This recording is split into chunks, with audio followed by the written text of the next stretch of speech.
So the children are going to be leading us. We're in the basement at the Church of Messiah for a meeting hosted by community development advocates of Detroit. One group was noticeably absent, the young men that make up 60% of Pastor Barry's congregation. We have a lot of young black men in this church, a lot of young ones. On purpose, they are not in this room. They don't want to have a conversation with adults per se. They want to have their conversation among themselves because they always feel as though that somebody will attack them. Somebody will criticize them for having an opinion, and they don't want to do the back and forth. They want to get to the issues. They want to be part of the solutionaries, but they want to be heard and respected and validated for what it is they believe and how they feel without judgment. We went back to Pastor Barry, who assured the cautious young men that they wouldn't be judged and could trust us with their story, with their voices. You doing stuff, you trying to do the right thing, and bad stuff still happening, Like, it'd be the equivalent of standing at, like, the bottom of a mountain, and everything you needed was at the top. You can't stay down here, and it's going to be hard as hell getting up there, but you got to do it. I've never stayed in the house for a whole year, my whole life. Months, and then I'm moving with somebody else. I have no more grandmothers. They're gone. I have nowhere to go. My mom and dad, they're still together. They just got the kids sticking. I can't do nothing about it. Now I have 2 kids. I'm trying to figure out what I can do. He's the only one that's been blessing me and helping me, and Pastor Barry. I don't have nothing. I'm just, I don't know. I'm very, very stressed out. Like, I can be flipping some chicken, working. Then you see that everybody in the lobby just run outside. Then you go like, what's going on? You see somebody just get shot up at the gas station. And it was the only reason I'm working there because that's the only job I could find. And it was like, ain't really no jobs in the city. So of course it's gonna be a job in like the roughest place. So I'm sticking it through there, but at the same time I see so much stuff that it's changing my character and changing like my view of the world. But it's clear these young men are acutely aware of their position in society. It's essential to navigating the realities of their daily lives.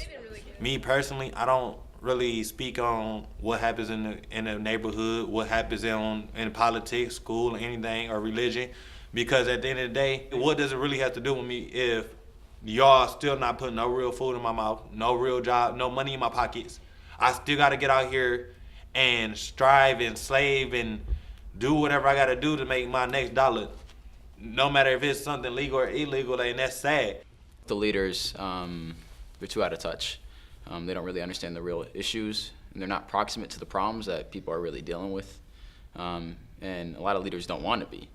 And if you're not close to the problem, if you're not proximate to the issue that's going on, you're not really in a position to be able to change it or to really help and understand.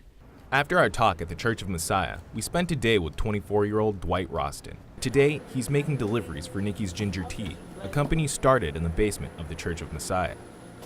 Not only does the general American's voice not matter because it's just billionaires versus everybody else now, but on top of that, I'm black. So everybody else who is excluded out of the whole billionaire club, they still look at me like, you're not even in our club. Right. Do you think that's part of the problem with what the narrative of Detroit's comeback and all that type of stuff is? It's not really inclusive. It's not even that, the whole gentrification thing, because I think that's just misunderstood. It's real, but you gotta look at it as what it is. It's not really people taking over, it's just people moving somewhere and building a bubble that only includes them. Right. That's what being a real Detroiter is about, honestly. It's about knowing that more than likely, everybody else who has a job that their job is supposed to represent you, they're probably gonna not do that job. And you still have to do your job on top of that.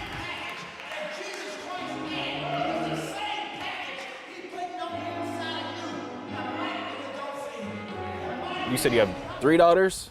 So how do you feel when you're thinking about their future in the city? What do you hope for? What are you afraid of?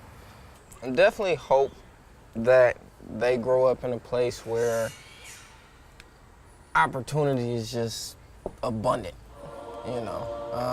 because me just experiencing what I experienced growing up and just trying to get jobs, trying to find resources to do things that you're interested in, trying to find programs, anything like that. It's always just extremely scarce, or it's a financial issue. I never want them to not chase a dream or to not, go for a goal or something like that because it's too expensive or that because it's just not available.